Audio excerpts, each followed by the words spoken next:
Episode 2, The Weight You Keep Carrying.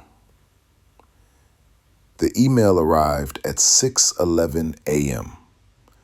Marcus saw the sender's name before he was fully awake. His stomach tightened on cue. Same reaction, different day. The subject line was neutral, almost polite, but his body didn't care. Jaw locked, breath shortened, pulse up. He hadn't even opened it yet. That was the tell. Before thought, before logic, before story, his system had already decided this was a threat. He sat on the edge of the bed longer than usual, phone in hand, staring at the screen like it might flinch first. Here we go again. Opening observation. At the gym later that morning, Marcus loaded the bar heavier than usual. Too heavy.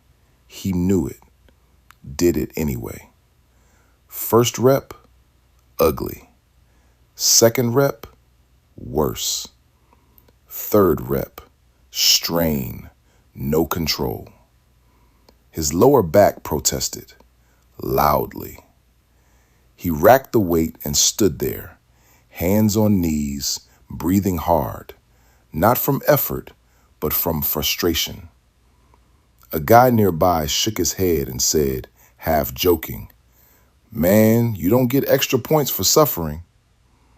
Marcus laughed politely, but the line stuck.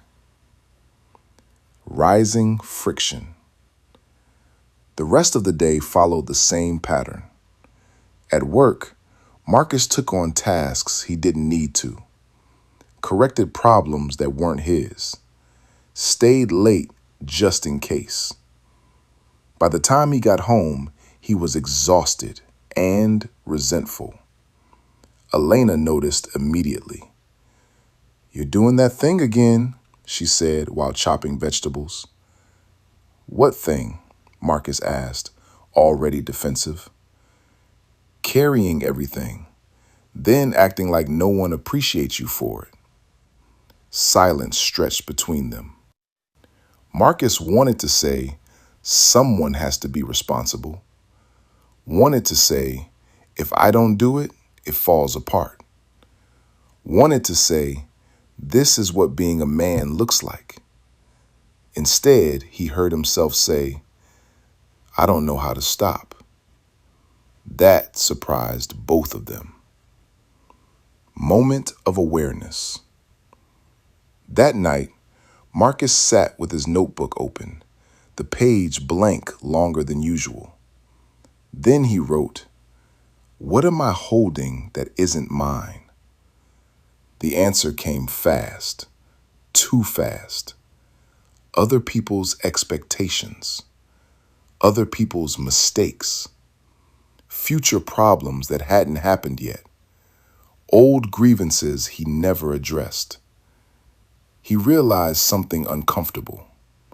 Carrying weight made him feel important, necessary, indispensable, and exhausted.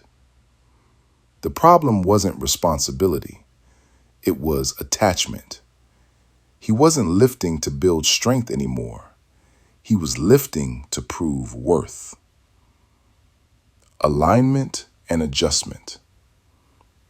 The next morning at work, Marcus tried something radical.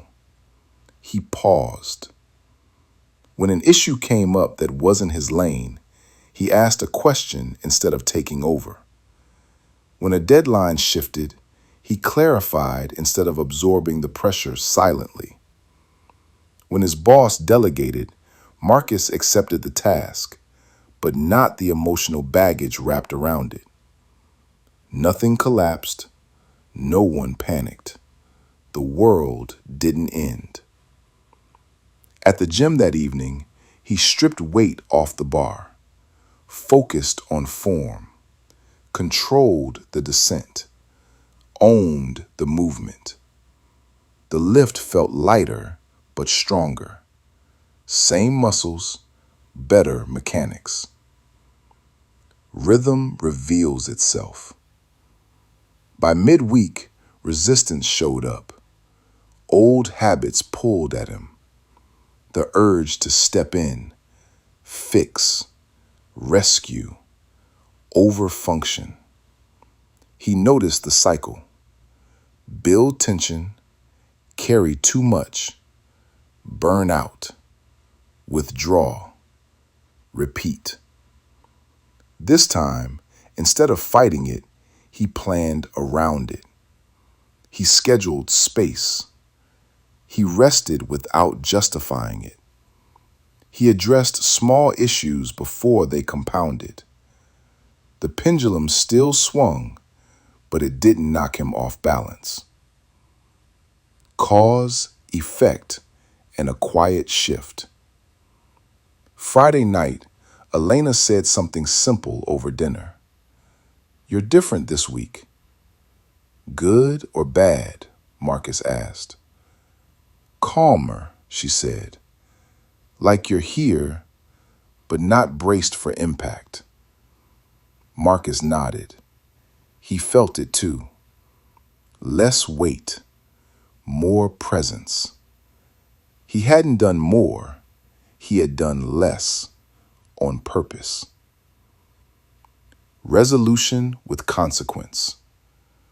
Sunday afternoon, Marcus reread his notes and added one final line for the week. Strength isn't how much you carry, it's knowing what to put down. He closed the notebook. The pressure wasn't gone. Work was still demanding. Life was still life. But now his effort was deliberate instead of compulsive. And that changed everything. Nothing changed outside until something changed inside. That's not philosophy. That's mechanics.